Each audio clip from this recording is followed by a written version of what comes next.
شما بخیر دوستان عزیز و ارجمند مخلصان فوتبال تاجیک. سال 2020 با همه تحولات خوب و بدش اینک ما را پدرود میگوید و البته ما را ضرور است که از این سال هم نتیجه گیری کنیم. برنامه فوتبال تاجیک توانست که در همین سال با نظر داشت اون که البته یک عده از مسابقات لغو شدند و اندک محدودیت های دیگر هم پیش آمدند، اما ما توانستیم که در سال 2020 هم برنامه خود تهیه کنیم و آنچه که در فوتبال تاجیک رخ داد در سال 2020 منظور بیننده ها کنیم. خب در فرجام همین سال اکنون چون انا ما از سالی که گذشت برای فوتبال تاجیک نتیجه گیری میکنیم و در صحبت این شامینه ما نایب پرزیدنت فدراسیون فوتبال تاجیکستان محترم علیشیر اولونوف قرار دارند. چه سالی بود برای فوتبال تاجیک سال 2020؟ نوبسته از پنجشوی بیماری سرایتی کووید 19 در تمام جهان، من فکر میکنم سال 2020 برای تمام اهل جامعه وطنی عزیزمون، خصوصا برای فدراسیون فوتبال تاجیکستان سال باورور بود، سال خوب بود، زیرا تمام مسابقه‌هایی که پیش بینی شده بودند همش برگزار گشتند. معرکه دیگری مهمی که به وقوع آمد این البته کنفرانس انتخابی حسابات انتخابی فدراسیون فوتبال تاجیکستان که در آن محترم رستم امامعلی باز با 4 سال نوبتی همچون راهبر اول فدراسیون فوتبال تاجیکستان، همچون پرزیدنت فدراسیون فوتبال تاجیکستان انتخاب گردیدند و این همه ما رو مسئولین ساحه، همه نفرانی که در جاده فوتبال زحمت میکشند البته وادار میسازد که باز هم مسئولیت خود را دوچند گردانند و هر یکی ما با یک مسئولیت این رو حس میکنیم که هر یکی ما وظیفه داریم که برای پیشرفت فوتبال، برای پیشرفت جامعه باید سهمگذار باشیم و من باوری کامل دارم که سالهای نزدیک زیر توجه و راهبری و غمخوری‌های در نوبت اول اساسگذار صلح و وحدت ملی، پیشوای معظم ملت پرزیدنت جمهوری تاجیکستان محترم امامعلی رحمان و پرزیدنت فدراسیون فوتبال تاجیکستان محترم رستم امامعلی، فوتبال تاجیک و ورزش تاجیک باز و قله‌های بلندترین نایل میکنند. البته که منتخب ما نتوانست همه بازی‌های خود را برگزار کند، اما به هر صورت ما چند بازی که انجام کردیم. خوب در همین سال 2020 آیا قناعتمند کننده بودند همین بازی‌هایی که منتخب ملی ما برگزار کردند؟ خوب چی نتیجه گیری کردن ممکن است از آن بازی‌هایی که در همین سال برگزار شدند؟ در ورزش خصوصا در فوتبال در نوبت اول نتیجه است. نتیجه است، این غلبه است، گل‌ها است، خال‌ها است. این رو هیچ کس انکار نمی‌کند و ما این رو خوب درک می‌کنیم. جدول است، ریتینگ است، ما باید این در نوبت اول این رو باید روایت کنیم. نه که البته بازی‌هایی که رفیقانه بودن، بازی‌هایی که سنجشی بودن، البته در نوبت اول هدف برگزاری این بازی‌ها آمادگی برای بازی‌های رسمی که من باوری دارم و امید از آن دارم که این بازی‌ها برگزار می‌گردند و آمادگی همه طرفه به این بازی، نه فقط آمادگی جسمانی، نه فقط آمادگی تاکتیکی، بلکه هم آمادگی از جهت پسیکولوژی، از جهت همدیگر فهمی، از جهت فضای خوب در همون دسته. همین رو قید کردنیم که خود همون فضا در دسته منتخب بازی فضای خوب است. هر چنده که اون نتیجه‌ای که هست با ایسی حال حاضر نگرانی است و ما امید از آن داریم، باوری هم داریم و در این سمت کارهای همه جانبه نیست به انجام رسانی داشته ایستاده است که تا آغاز بازی‌های رسمی دسته منتخب ما، دسته ملی منتخب ما همان جهت آمادگی می‌بیند و نتیجه خوب نایل می‌گردد. نتیجه بازی‌های دسته ملی منتخب تاجیکستان عموماً مخلصان، هواداران فوتبال، اهل جامعه از خود سطح فوتبال در تاجیکستان بها می‌دهند. هر چنده که این رو من بارها قید کردنیم و بار دیگر قید کردنیم که من فکر میکنم که ما آینده خوب داریم، زیرا نسل نورسی جوانان نورسان خیلی خوب داریم. کمی وقت لازم که اونها باز مهارت خود را سیقل دهند و از جهت جسمانی آب و تاب یابند و لیکن بار دیگر تاکید کردن که این مسئولیت همه آنهایی که در این جاده زحمت میکشند کم نمیکند و این مسئولیت رو خیلی خوب همه درک میکنیم. اگر بینگریم با چمپیونات با لیگ عالی مو خوب در لیگ عالی مو چی تحولات شد، چی دیگرگونی بود یا که همین این لیگ از لیگ سال پر چی فرق داشت؟ بودن یگان مشکلات در برگزاری همین مسابقه لیگ عالی یا اینکه مثلا چی پیشرفت ها بودن و چی نقصان هایی بودن که نه با پیشرفتی این مسابقه اندکی خلل وارد کردن؟ البته دشواری اولین درجه این هم باز وابسته به بیماری کووید 19 بدون مخلصا برگزار شدن این مسابقه است. لیکن همین رو باید قید کنم که این رو بارها گفتم، قید کردگیم و باری دیگر تاکید نمودگیم که این همه عامل ها، این همه طلبات ها در نوبت اول برای حفظ سلامتی هم مخلصان عزیز روانه کرده شده بود. ولی البته ما مخلصان رو نیز میفهمیم. اما فوتبال ورزش به مخلص رنگ دیگر میگیره. لیکن در این وضعیت، در این حالتی که به عمل آمده بود، برای حفظ سلامتی مردم به ما ضرور بود که بدون مخلصان بازی ها را به انجام رسانیم. به ما ضرور بود که مسابقه هایی که چمپیوناتی که از رو نقشه پیش بینی شده بود همه بازی ها آنها برگزار کرده. این البته توصیه ستاد جمهوریوی بود. وابسته به توصیه ستاد جمهوریوی باید پیشگیری پنجشنبه کسلی سیرویتی. عامل دیگر باز هم وابسته به پنجشنبه کسلی کووید 19 این کمتر شدن شماره بازی ها به جای 3 مرحله 2 مرحله گذرانیده شد. این هم باشد برای حفظ سلامتی، برای کم خرجتر شدن برگزاری مسابقه تا لحظه های آخرین، تا دقیقه های آخرین به انجام رسی بازی های چمپیونات میان دست لیگ عالی.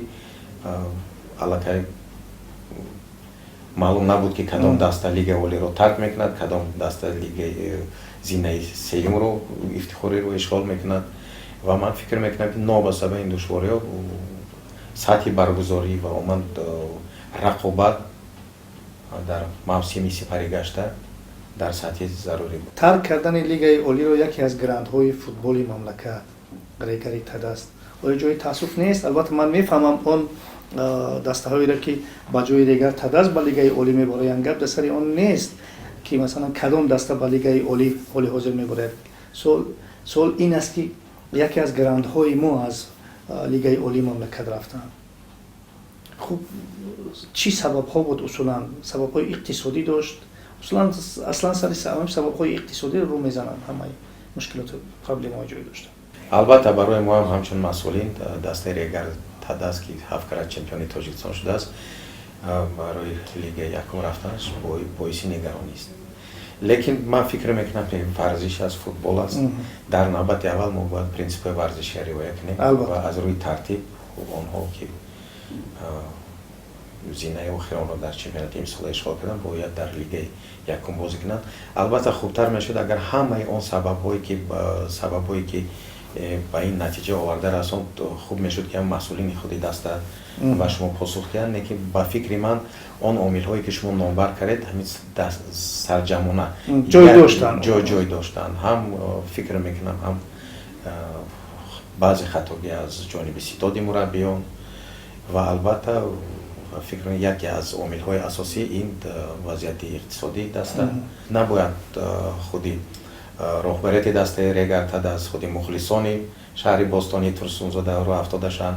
این فوتبال از یک کوشش، یک غیرت میکنن و ما از همین امیدم داریم که دست ریگر تدست برمیگردد به میان دست‌های لیگ عالی. البته برگشت ریگر تدست رو از موسم‌های آینده انتظاریم، اما برگشت یکی از گرندهای دیگری فوتبال تاجیک این برگشت روشن کلوب به لیگ عالی مملکت فکر میکنم که از نقطه های اصلی و اصولی چمپیونات امسال و موسم امسال بود. درست یکی از نوآوری های هم بیامشن که بار اول در تاریخ فوتبال تاجیک دسته‌ای که در لیگ یکم برآمد میکند صاحب جام تاجیکستان شد. این یک به همین مسابقه با نفوذ، این به مسابقه که غالب آن راحت یکی از راحت میگیرن برای اشتراک در یک مسابقه با نفوذ آسیا барои ҷоми конфедератсияи осиё мубориза мебаранд, ин худ як нуфузи ин мусобиқаро инъикос мекунад ва худи Равшани Кулоб рохат гирифтанаш ба ин мусобиқа як дастоварди калон аст. дар лигаи якуми мамлакат бисёр бозиҳо бо шӯру шавқ мегузаранд. албатта мусаллам аст ки на ҳамаи варзишгоҳҳо ба ҳамун талаботи зарурӣ ҷавоб мегӯянд, аммо бовар кунед он қадар бозиҳо пуршӯру пуршавқанд ки хеле дар онҷа агар ҳамин вазъияти эпидемиологӣ набошад хеле мухлисони зиёд ҷамъ меянд. яъне гуфтан мумкин аст ки сатҳи лигаи якуми мо оҳиста оҳиста боло меравад ба сатҳи лигаи олии мо. чаро? чунки бибинед ки яке аз грандҳои футболи мо чӣ гуна ки ишора кардем, Равшани Кулоб дар лигаи якум бозӣ мекард, ҳамакнун Регар ба онҷа рафт. хуб албатта мухлисони лигаи якум шод мешаванд дар қиболи мухлисони лигаи Регари Тезас, аммо ба ҳар сурат оё сатҳ то кадом андоза фарқ аст? агар мо хоҳем ки сатҳи лигаи олии мо ба талабот ҷавобгӯ бошад, баланд бошад, мо бояд лигаи якумро пурқувват кунем. Аз кадом ҷиҳат? Аз ҷиҳати инфрасохтор, аз ҷиҳати мӯътадил будани тақвими бозиҳо, аз ҷиҳати омодагӣ дастаҳо, ҳам аз ҷиҳати ҳуҷҷатгузорӣ. Инам беҳад omili муҳим аст, чунки дар навбати аввал ҳар яки мо ҳамчун шахс, ҳар як даста ҳамчун як гӯем ки як муассиса, як идораи юридикӣ бояд дар навбати аввал қонунҳои амалкунандаи ҷумҳурии Тоҷикистонро риоя кунад. яъне ҳуҷҷатгузории дуруст, ин ҳам яке заминаи устувор аст барои мисол фаъолият ва баромади хуби ҳар як даста. нобаста аз он ки лига олӣ аст, якум аст, дуюм аст. ва барои ҳамин агар мо дар оянда лигаи олии рақобатпазир мо ташкил кардаем, хеле ниятҳо ҳаст, ҳамин бо чандин пешниҳодҳо ҳаст ки лигаи олии мо ба сатҳаш болотар шавад, ба талабот ҷавобгӯ бошад. он вақт ба мо зарур аст ки лигаи якум низ то андозае ба талаботҳои имрӯза ҷавобгӯ бошад. бигзор нисбати талаботи лигаи олӣ нисбати талаботи конфедератсияи футболи осиё нисбатан камтар бошад, лекин ҳаст омилҳое ки нобаста аз он ки кадом саат даста баромад мекунад, онро мо бояд вазифа дорем ки иҷро намоем. чунки дар навбати аввал чунон ки ман қайд кардам, барои риояи қонунҳои амалкунандаи ҷумҳурии Тоҷикистон. ана он вақт дастаҳое ки ба лигаи олӣ рохат мегиранд, онҳо то андоза аллакай омода мешаванд, як дастаи комил мешаванд. вақте даста як заминаи устувор надорад, на аз ҷиҳати инфрасохтор, на аз ҷиҳати юридикӣ, на аз ҷиҳати омода будани даста, на аз ҷиҳати ситоди мураббиён, он вақт он даста аллакай рохат мегирад, баромад мекунад, не ки бо баромади на он қадар хуби худ, на сатҳи бозӣ пасти худ, аллакай ба умума ба худи ҳам сатҳи умумии лигаи олӣ таъсири худро мерасонад. бисёр хуб. ман дар ҳамин ҷо мехостам як нуқтаи дигарро бигӯям, то он ки мо ба лигаи дуюм бигузарем, ба мавзӯи лигаи дуюм. хуб, фикр мекунам ки мо дар ҳамин ҷо бояд сатҳи касбияти доваронро хеле баланд бардорем, зеро ҳам дар лигаи олӣ ва ҳам дар лигаи якуму дуюм албатта нуқсу иллатҳое ҳастанд ки албатта ба раванди боэътимоди футболи мо андаке халал мерасонад. шумо чӣ андеша доред? Сурабшо, ин мавзӯи доғи рӯз аст. мавзӯи доғи рӯз аст, мавзӯе ки аз дар тамоми давоми мавсими имсола, дар тамоми сомонаҳо, аз беҳад мухлисони даста эроди бисёр гирифтанд. инро мо набояд рӯпӯшӣ кунем, инро бояд ошкор гуфт.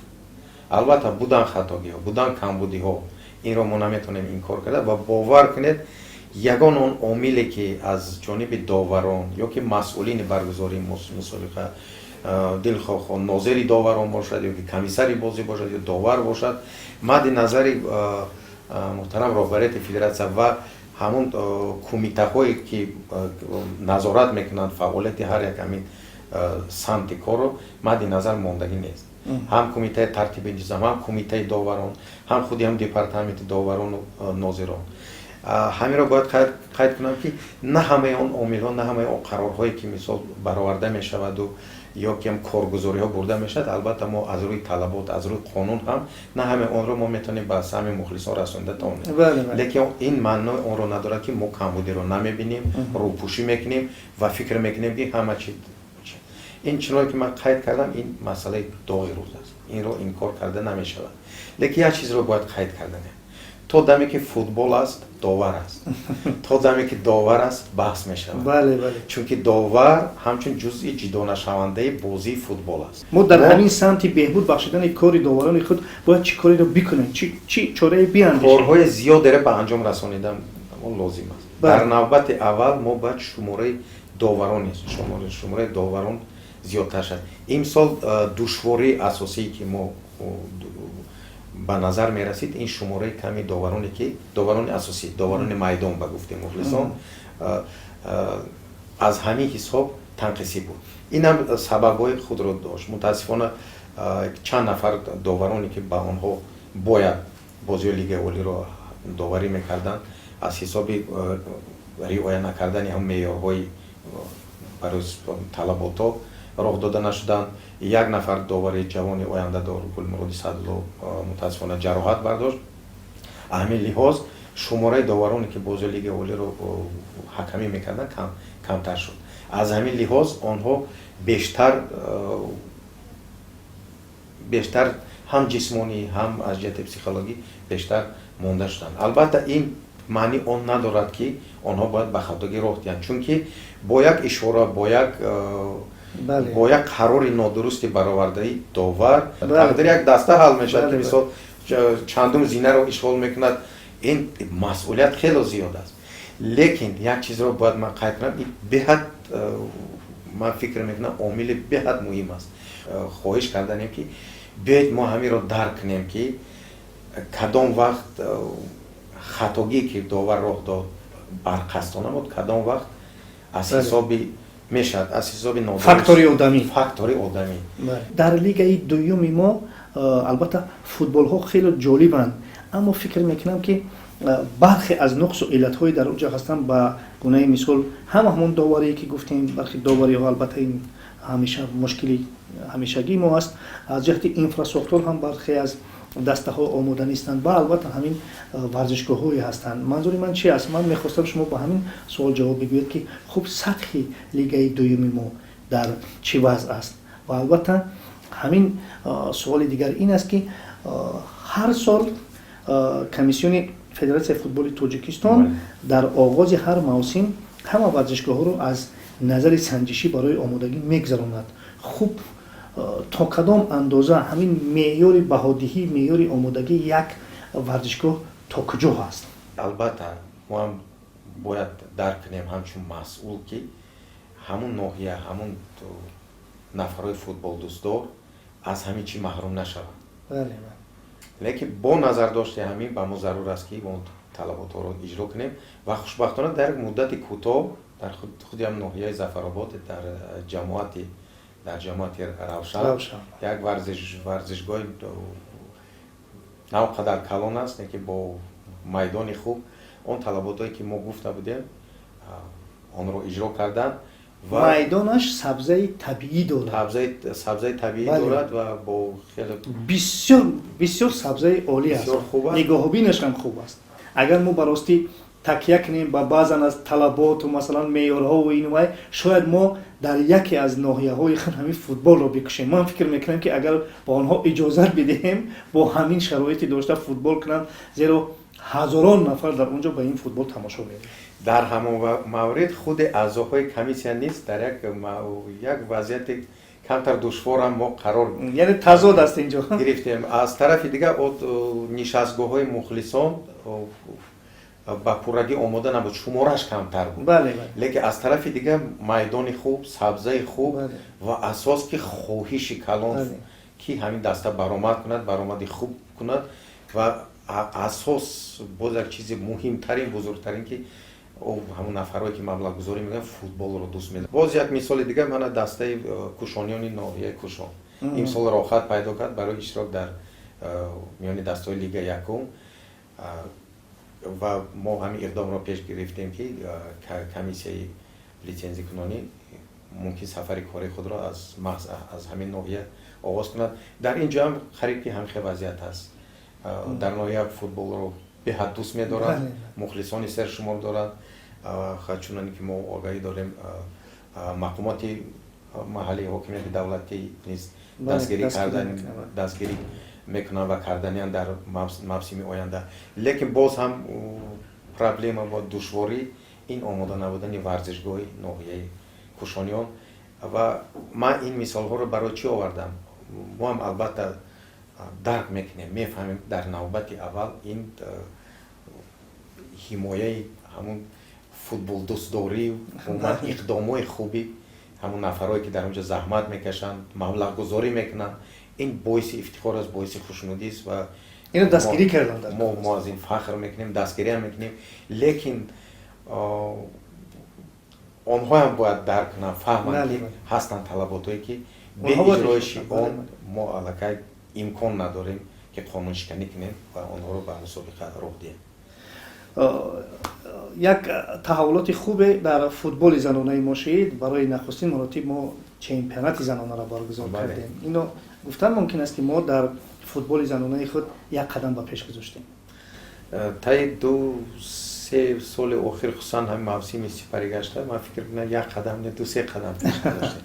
чунки ду мусобиқа баргузор бо рафту бозгашт, яъне бозиҳо ҳам дар рафту баргашт доштанд. ин худ аллакай як дастовард аст. ин ҳоле не ки қадамҳои аввалин аст. нақшаи соли 2021 боз ин мусобиқаҳое ки имсол шуда гузаштанд боз дар нақша ҳастанд ва шумораи мусобиқаҳое ки байни бонувону духтарон шуда мегузарад боз зиёдтар мегарданд.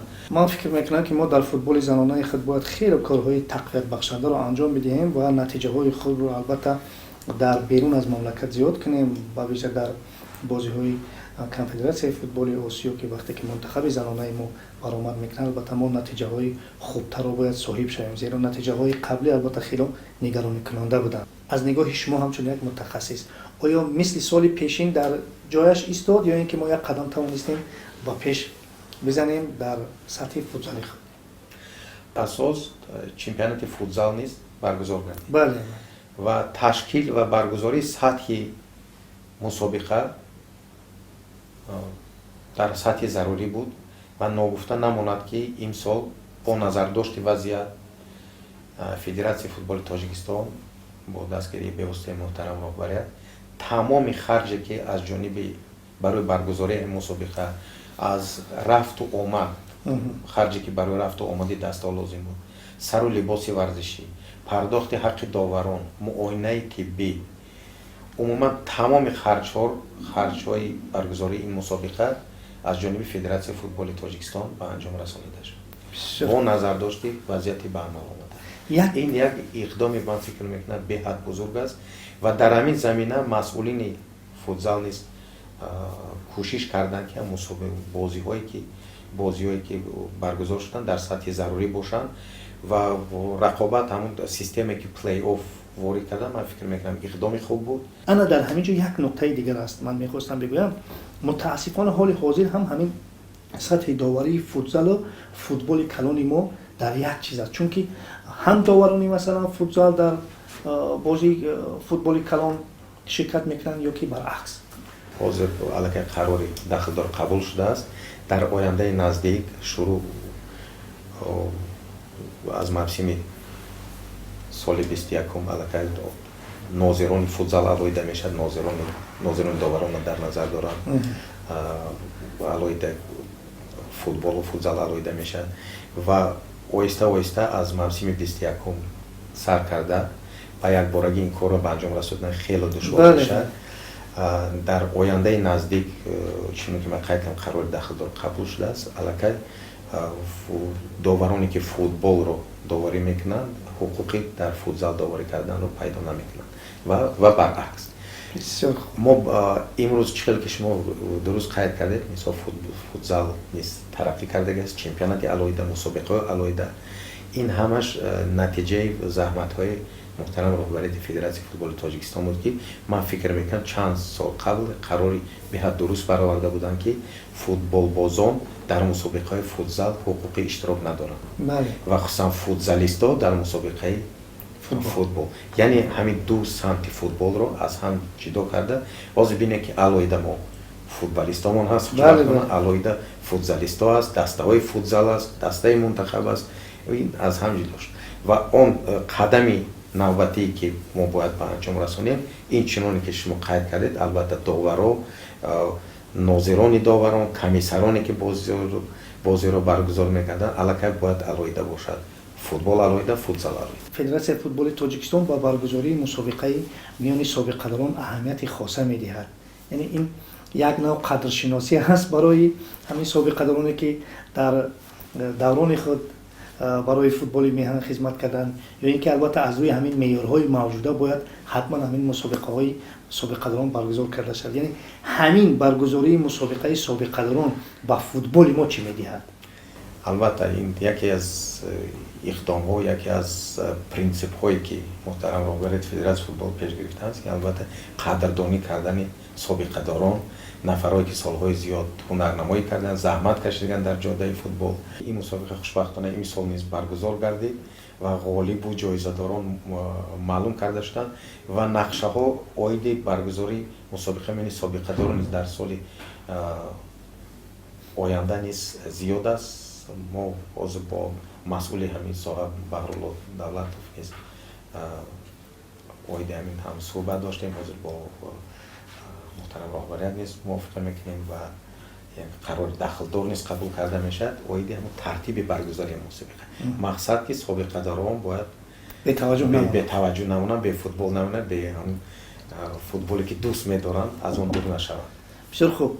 استقلال خوجان و روشن ما رو در بازی‌های بین‌المللی معرفی خواهند کرد. چی انتظار شدن ممکن است؟ خود نامبر کنی سه دسته که اشتراک میکنن این علاقه یا دستاورد است. بله همین دستاورد بزرگ است. دستاورد بزرگ است. بخور اول سه دسته ما تاجیکستان عزیز رو در عرصه بین‌المللی معرفی میکنن. این باعث خوشنودی است. چون که وابسته به برآمد خوبی دسته استقلال دوشنبه ما امکان پیدا کردیم که هم ریتینگی باشگاه‌های تاجیکستان امتیازهای ضروری رو سال به سال به دست بیاریم زیاد شوند و ما امکان پیدا کردیم که سه دسته وطنی عزیز ما رو معرفی کنند و خود برآمد خوب دسته استقلال خودی همین سال در بعد از تنفس طولانی دسته استقلال تاجیکستان عزیز ما رو در بازی‌های لیگ قهرمان‌های آسیا معرفی کردند و اون غلبه تاریخی که در تاشکند به دست آوردن و بازی خیلی جالب و خیلی خوبی که در عربستان سعودی فوتبال بازان استقلال نشان دادن این به ما باوری کامل میبره دستای ما شرفمندانه معرفی میکنن وطن خود رو. فوتبال تاجیک رو در سال 2021 چی انتظار است؟ سال بهت با مسئول است. بهت با مسئول اشتراک دسته نورسانی تا 16 ساله در مرحله نهایی چمپیونات آسیا. اشتراک دسته جوانان تا 19 ساله در مرحله نهایی چمپیونات آسیا. بازی‌های حل کننده انتخابی جام جهان و جام آسیا دسته منتخب ملی. اشتراک سه باشگاه تاجیکستان در بازی بین‌المللی. یعنی من امید از آن دارم و آرزوی آن را دارم که سال با برقرار میشه و قبل از یک سال با همراه صحبت میکنیم و اینجا ویدی دستاوردان سخن میکنیم. دو چیزی که در خاطر شما در همین سال 2020 نقش بست در فوتبال ما، دو چیزی که فراموش کرده نمیتوانید، هم از لحاظ مثبت و هم از لحاظ منفی، چی بود؟ غلبه استقلال در بازی جام قهرمانان آسیا، چون بعد از سالهای طولانی غلبه که دیر انتظار بودیم با باعث افتخار بود به تاثیر ماند. و چیزی منفی که بود غیر چشم داشت البته میانمار بود. البته آرزو میکنیم که در سال 2021 غلبه های استقلال و خوجند و روشن و البته منتخب ما زیاد باشند، باخت های منتخب ما را هیچگاه نبینیم و موفقیت های فوتبال ما البته 10 چند و 100 چند باشند. دوستان عزیز ارجمند، چگونه که هم صحبت ما ذکر کردن، سال 2021 هم البته سالی هست که پر از تحولات فوتبالی خواهد بود و ویژه برای فوتبال تاجیک. چگونه که گفتم شرکت منتخب ما، شرکت جوانان ما، شرکت سه دسته بزرگ ما در بازی‌های بین‌المللی، ما آرزو میکنیم که هم منتخب و هم دسته‌های دیگری ما با موفقیت‌های بزرگ این سال رو انجام کنند. و دوستان عزیز، برای همه شما طبع بالیده فوتبالی رو در سال 2021 آرزو میکنیم و در همینجا برنامه فوتبال تاجیک رو انجام میرسونیم. با علیشیر اورونوف، نایب پرزیدنت فدراسیون فوتبال تاجیکستان، برای رو موفقیت میخواهیم و در شخص اون کس با کل کارمندان فدراسیون فوتبال تاجیکستان عموما با فوتبال تاجیک برای رو کامیابی ها رو تمنا داریم. در همینجا برنامه ما به انجام میرسد. پیروز و سربلند و موفق باشید.